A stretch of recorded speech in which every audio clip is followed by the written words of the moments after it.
What is going on? I got another review for you of something pretty cool. I've already done a review like this before, but I wanted to give you guys another speaker review because it is one of my favorite speakers out there, and you guys probably know the brand as well. But today we're doing a review of the Klipsch Pro Media 2.1. My version is actually the auxiliary version, meaning that you can't use Bluetooth on it unless you get a Bluetooth adapter. However, there is a version out there that is Bluetooth only. Stay tuned for more. I feel the rain crashing down all around this empty town. I'm searching for the lost and found, but you don't care, you're unaware. Keep moving like the scars aren't even there. It's in the air. I don't wanna waste what's left. The storms we chase are leading us, and love is all we'll ever trust. Yeah, no, I don't wanna waste what's left. And on we'll go, through the wastelands, through the highways, till my shadow turns to sun rays. And on we'll go, through the wastelands, through the highways, and on we'll go.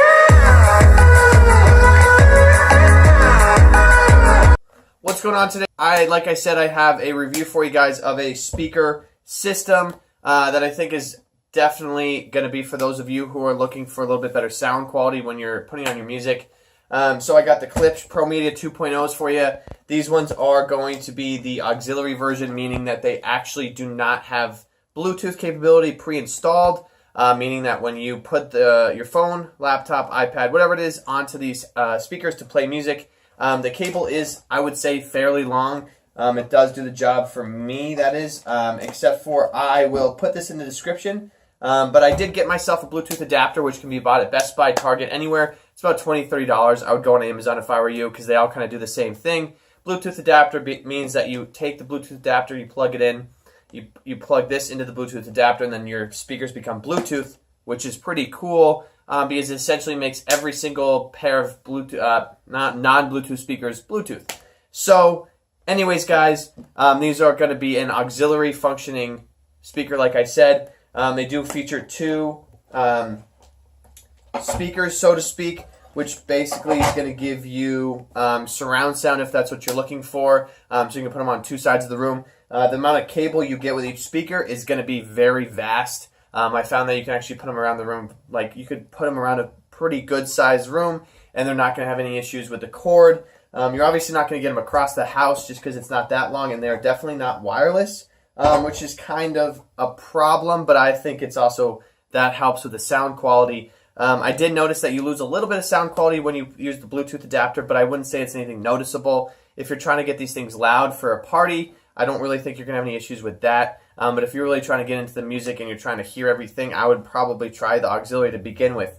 So these are going to be a little bit on the older side because they do have the new 2.1 Pro Media with Bluetooth came out, meaning that there's none of this anymore. It's just totally Bluetooth.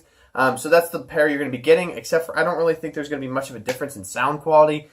Just functionality is going to be different just because they don't actually have the auxiliary anymore. So you plug the speaker, these two speakers into this. This is the subwoofer, which basically means that when you're playing the music, you can feel a little bit of air come out of here, which is pretty cool. When I say that, I just mean that subwoofer has a hole on it, and what that hole is going to do is it's going to deliver, you get the subwoofer right here, there's a hole, and that'll produce a little bit of air pushing out when you're playing music as its way of saying that they're actually having bass.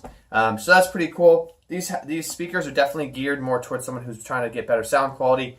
The reason why I say this is because Klipsch is kind of a higher end sound quality brand. It's not exactly the highest end, but it's also not something like the LG shelf system that is in previously on my videos. And it's not going to be like some $8 Walmart deal. Where 15 minutes after you start playing it, it starts to distort. So these speakers are going to be super cool if you're trying to get something that is going to be good for a computer speaker or just kind of a smaller house kind of speaker, or maybe even in the basement. They do produce very good sound, very loud. I noticed that if you go super loud with bass, it kind of distorts a little bit. But for me personally, when you're playing anything low, medium, or high, it sounds wonderful. These are some of my speakers that I use for when I'm actually trying to hear some music, not just trying to bump out to something when I'm just trying to have some fun. So I would definitely recommend these for anything like that. They do come with they do have this on them, so the little deals that connect to the back, so that you actually have to, let me show you guys real quick what I'm talking about there. So when you actually plug them into your speakers, you actually have to get the subwoofer. You actually have to get the subwoofer and push these in, and then push this in there, which I think helps with the sound quality. I think that's more of a direct contact with the speaker, so that the subwoofer can communicate with these speakers individually. And then just so you know, these do come off, which I think produces kind of a cooler look. I kind of like the tweeter with the whatever this is called. Sorry, it's escaping my mind for now, but I do like the fact that it comes off and looks like this. This looks kind of cool. You get your little Klipsch thing down here, but then when you take it off, it really looks like a speaker. I actually have never noticed a real difference. I think this can help it to not sound distorted if it ever does. You do get controls at the bottom for your volume and then your subwoofer, and then on this one there's simply just no control at all, and this one looks identical, absolutely identical.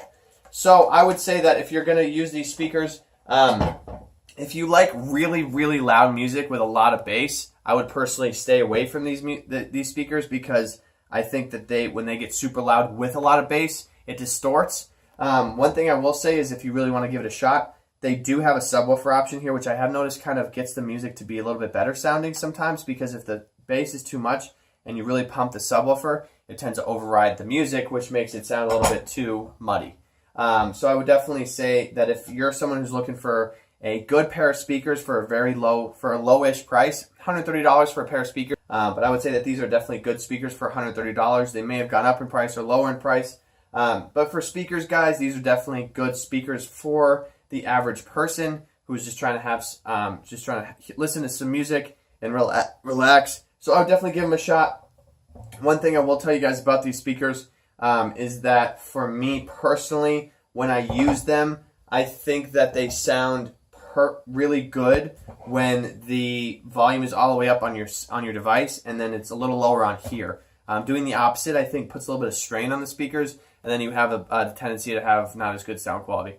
So there you guys go, the Klipsch Pro Media 2.1. Let me know if you have any questions. Please rate, comment, and subscribe. This is Justin with TheDigitalLife. Thanks a lot.